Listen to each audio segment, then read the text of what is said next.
O século XX alvoreceu com muitos vivendo na expectativa do que Deus estava prestes a fazer. Contudo, ninguém estava mais ansioso do que o jovem evangelista Charles Fox Parham. Influenciado pelo movimento da santidade, o foco de Parham era o evangelismo mundial, pois, segundo ele, a igreja de seus dias carecia do poder necessário para levar a cabo o mandamento da grande comissão. Ele anelou por um derramamento do céu que transformasse a igreja numa força dinâmica na terra, tanto em palavras quanto em obras. Foi então que no ano 1900, Charles Fox Parham, juntamente com a sua esposa e também a sua cunhada, abrem no estado do Kansas, Estados Unidos, a Escola Bíblica Bethel. Cerca de 40 alunos compareceram, muitos deles já estavam envolvidos em algum tipo de ministério.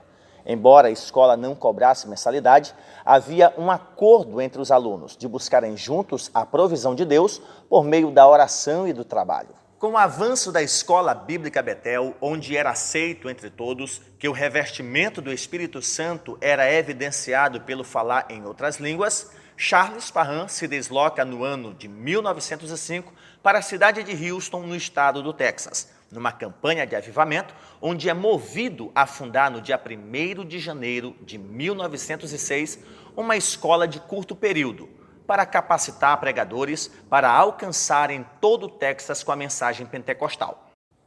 Dos pregadores que foram impactados pela mensagem pentecostal, propagada pelas campanhas de Charles Fox Parham, sem sombra de dúvidas, o que mais se destacou foi o pastor negro William Joseph Seymour. Devido às leis do sul dos Estados Unidos, que restringiam pessoas negras de conviverem juntas com pessoas brancas, Charles Parham dribla as restrições legais e acomoda William Seymour numa sala ao lado, onde ele podia ouvir as aulas por meio de uma porta aberta. Próximo do final do curso, William Seymour é convidado para pastorear uma igreja na cidade de Los Angeles. Seu primeiro sermão lá foi em Atos 2, versículo 4, onde abordava o falar em outras línguas como evidência do revestimento. O resultado foi que, no culto seguinte, ele se depara com um cadeado na porta da igreja. Os obreiros daquela igreja diziam que a pregação de Seymour era inaceitável. Diante desse ocorrido, a família Asbury convida William Seymour para passar um tempo na sua casa, onde se dedicam à oração constante. Durante esse tempo de busca, num jantar, Richard Asbury, chefe daquela família, subitamente cai da cadeira e começa a falar em outras línguas. Em pouco tempo, William Seymour e os outros que no recinto estavam também são revestidos do Espírito Santo e passam a falar em línguas. A experiência ocorrida na casa da família Asbury foi notícia em toda a cidade de Los Angeles. Diante disto, eles foram motivados a buscarem um lugar mais amplo e encontraram. É aí que entra em cena a famosa história da Rua Azusa, onde eles encontraram um galpão vazio que anteriormente abrigava uma igreja metodista episcopal. Eles removeram os entulhos, montaram bancos com as tábuas que encontraram e um púlpito provisório feito com caixas de madeira. Em 14 de abril de 1906, eles realizam o primeiro culto e as chamas do avivamento inflamam aquelas vidas ainda com mais brilho. O avivamento da Rua Azusa se tornou notícia nos principais jornais da cidade de Los Angeles. Virou o centro das atenções dos curiosos. Muitos deles foram revestidos do Espírito Santo. William Seymour pastoreou aquela congregação até o seu último dia de vida. Embora aquela igreja, anos depois, fosse demolida e se tornasse um estacionamento, ela jamais ficaria esquecida, pois William Seymour e o avivamento da Rua Azusa serão sempre lembrados na história por terem espalhado para o mundo a chama da mensagem pentecostal. Os historiadores que se ocupam do avivamento pentecostal no século XX são unânimes em mencionar a Rua Azusa como o centro irradiador de onde o avivamento se espalhou para todas as nações. Enquanto o avivamento conquista terreno e dominava a vida religiosa de grandes cidades como Chicago, fatos de alta importância começam a acontecer, envolvendo a vida de 2 jovens suecos que residiam nos Estados Unidos. Um deles morava no estado de Indiana, que, atraído pelos acontecimentos do avivamento lá em Chicago, parte para esta cidade a fim de saber o que realmente estava acontecendo. O resultado foi que ele também experimentou o revestimento do Espírito Santo. Foi batizado conforme ensinavam os pentecostais. Estamos falando do pastor batista Gunnar Wingre. Tempos depois, Wingre conhece outro jovem sueco chamado Daniel Berg, pois as igrejas batistas da sua convenção haviam abraçado a fé pentecostal. Em uma reunião de oração com outras pessoas, esses dois pregadores batistas suecos residentes nos Estados Unidos recebem uma mensagem profética com o nome de um lugar onde eles deveriam pregar o evangelho. O lugar se chamava Pará.